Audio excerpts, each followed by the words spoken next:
이제라도 더불어민주당은 문재인 정권의 잘못된 부동산 종부세 정책을 수정하고 국민과 한 약속을 지켜야 합니다.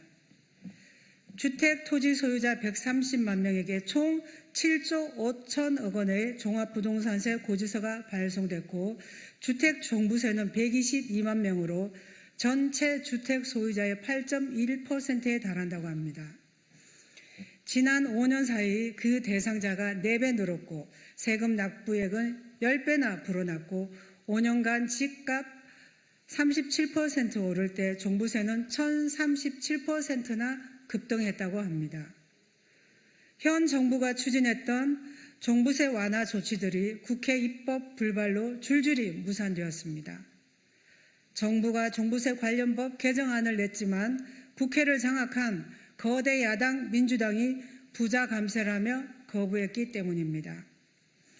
지난 대선과 지방선거 때는 부동산 세제 부담을 개선하겠다던 민주당이 선거가 끝난 뒤 입장을 뒤엎고 122만 명에게 종부세 폭탄을 던진 것입니다. 당시에 이재명 대선 후보는 과도하고 급작스러운 집값 상승으로 고통받는 실수요자에게 꼭 필요한 정책이라며 부담 완화에 동의까지 했습니다. 민주당도 지난 지방선거 직전까지 종부세 개편을 주장했습니다. 그러나 민주당은 새 정부가 출범하자 부자 감세 프레임을 씌우며 돌변했습니다. 그야말로 민주당은 선거용 공수표를 날린 것이고 이것이 바로 국민 갈라치기용 부동산 정치를 하고 있다는 방증입니다.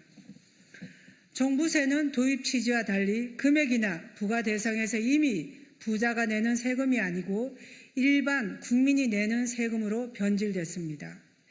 이재명 대표와 민주당은 연일 거짓 민생을 외치고 있습니다.